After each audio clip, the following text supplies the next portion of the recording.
Hello అండి, welcome to Lakshmi వలోలాస్ kitchen. నేను మే లక్ష్మి. ఈరోజు వీడియోలో వెజిటబుల్ ఫ్రైడ్ రైస్ని ఎలా చేసుకోవాలో చూపిస్తున్నానండి.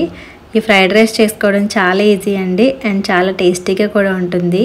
ఇంకా పిల్లలకైతే కనుక లంచ్ బాక్స్లోకి చేసి పెడితే వాళ్ళ బాక్సులు కంపల్సరీగా ఖాళీ చేసి తీసుకొస్తారు. అంత బాగుంటుందన్నమాట. మనం ఇది చేసుకోవడానికి కూడా ఎటువంటి సాసులు కూడా లేకుండా ఇంట్లో ఉన్న ఇంగ్రీడియంట్స్తో ఈజీగా ప్రిపేర్ చేసేసుకోవచ్చు. చాలా ఫాస్ట్గా అయిపోతుంది. మరి ఎలా చేయాలో చూస్తే ముందుగా వీడియోకి లైక్ చేసేయండి. సో స్టార్ట్ చేద్దాం. ఫ్రైడ్ రైస్ కోసం సాస్ ఏమీ అవసరం లేదని చెప్పాను కదండి. సాస్కి బదులుగా మనం ఒక పేస్ట్ రెడీ చేసుకోవాలి. దానికోసం మిక్సీ జార్ తీసుకుని 2 టమాటోస్ యాడ్ చేసుకున్నాను. అలాగే 2 పచ్చిమిర్చి వేసుకుని 2 ఎండుమిర్చి కూడా వేసుకుంటున్నాను. ఒకవేళ మీకు స్పైసీగా కావాలంటే ఇంకా యాడ్ చేసుకోవచ్చు. అలాగే 4 వెల్లుల్లి రెబ్బలు కూడా వేసుకుని వాటర్ ఏమి వేయకుండా ఈ విధంగా మెత్తగా పేస్ట్ లాగా చేసి రెడీగా పెట్టేసుకోవాలి. ఇప్పుడు స్టవ్ పై ప్యాన్ పెట్టుకుని 1 టీ స్పూన్ వరకు ఆయిల్ వేసుకుని వేడి చేసుకుని మనం గ్రైండ్ చేసి ఉంచుకున్న టమాటో పేస్ట్ ఉంది కదండి, అదంతా కూడా వేసేసి బాగా కలుపుకొని మీడియం ఫ్లేమ్లో ఉంచి ఒక 2 మినిట్స్ పాటు కలుపుకుంటూ ఉంటే ఈ పేస్ట్ అంతా కూడా బాగా మగ్గిపోయి ఈ విధంగా ఆయిల్ అంతా కూడా సపరేట్ అవుతుంది. అలా పేస్ట్ అంతా దగ్గరికి అయిన తర్వాత స్టవ్ ఆఫ్ చేసేసుకుని దీన్ని పక్కన పెట్టేసుకోవాలి. ఇలా రెడీ చేసుకున్న ఈ టమాటో పేస్ట్నే మనం సాస్ లాగా యూజ్ చేసుకుంటామండి. ఈ విధంగా చేసి కనుక ఫ్రైడ్ రైస్ చేసుకుంటే చాలా టేస్టీగా ఉంటుంది. ఇప్పుడు రైస్ చేసుకోవడం కోసం స్టవ్ పై వేరే ప్యాన్ పెట్టుకుని 2 టేబుల్ స్పూన్ల వరకు ఆయిల్ వేసి హీట్ చేసుకోవాలి. ఆయిల్ కొంచెం బాగా వేడిగా అవ్వాలండి.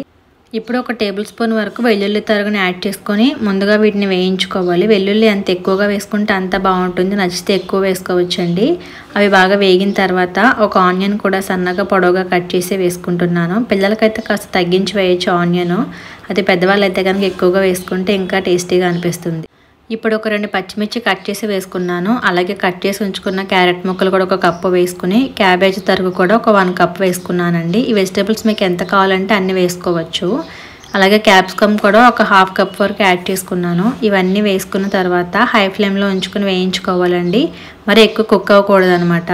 అండ్ ఇందులోనే ఒక 1/2 టీ స్పూన్ సాల్ట్ వేసుకున్నాను. వెజిటేబుల్కి సరిపడగా వేసుకుంటే ఇక్కడ సరిపోతుంది. సాల్ట్ వేసుకుని హై ఫ్లేమ్లో ఉంచి 1 నిమిషం పాటు కలుపుకుంటూ వేయించుకుంటే సరిపోతుంది. ఎక్కువ వేగక్కర్లేదు. తర్వాత మనం ముందుగా ప్రిపేర్ చేసి పెట్టుకున్నాం కదా టమాటో పేస్టు, అదంతా కూడా ఇందులో వేసేసుకుని మొత్తం అంతా కూడా వెజిటేబుల్స్కి బాగా పట్టేలాగా కలుపుకోవాలి. మనం ఈ ఫ్రైడ్ రైస్కి ఇక్కడ కారం ఏమి వాడమండి. ఆ కారం అంతా కూడా మనం వేసుకున్న ఎండుమిర్చి పచ్చిమిర్చితోనే వస్తుంది. సో ఈ పేస్ట్ అంతా కూడా బాగా కలుపుకున్న తర్వాత నేను ఇక్కడ ఉడికించి చల్లార్చుకున్న రైస్ని 2 కప్పులు వేసుకుంటున్నాను. నేనైతే నార్మల్ రైసే యూజ్ చేశానండి. మీరు కావాలంటే బాస్మతి రైస్ కూడా వేసుకోవచ్చు. తర్వాత 1 టీ స్పూన్ ఏమో మిరియాల పొడి యాడ్ చేసుకుని రైస్కి సరిపడగా సాల్ట్ కూడా వేసుకోవాలి. నేను ఇక్కడ 1 టీ స్పూన్ సాల్ట్ వేసుకొని ఇప్పుడు అంతా కూడా కలుపుకుంటున్నానండి. హై ఫ్లేమ్లో ఉంచుకొని వెజిటేబుల్స్ అన్నీ కూడా రైస్కి బాగా పట్టేలాగా కలుపుకోవాలన్నమాట. ఇలా హై ఫ్లేమ్లో ఉంచుకొని ఫ్రై చేసుకుంటేనే ఫ్రైడ్ రైస్ అనేది టేస్ట్ బాగుంటుంది. సో అంతా కూడా బాగా కలుపుకున్న తర్వాత ఇందులో కొంచెం కొత్తిమీర తరుగు కూడా వేసేసుకుని ఒకసారి మళ్ళీ అంతా కూడా బాగా మిక్స్ చేసేసుకోవాలి.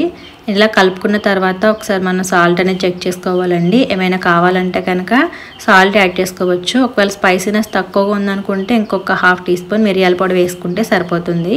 ఇప్పుడు స్టవ్ ఆఫ్ చేసేసుకుని దీన్ని సర్వ్ చేసుకుంటే చాలా బాగుంటుంది. ఇంకా పిల్లలకి కనుక లంచ్ బాక్స్లోకి పెడితే వాళ్ళు తినే టైంకి కూడా మంచి ఫ్లేవర్ఫుల్గా ఉంటుంది. మీరు కావాలనుకుంటే వాళ్ళకి నచ్చిన వెజిటేబుల్స్ అన్నీ కూడా వేస్ట్ చేయొచ్చు అనమాట ఈ రైస్ని.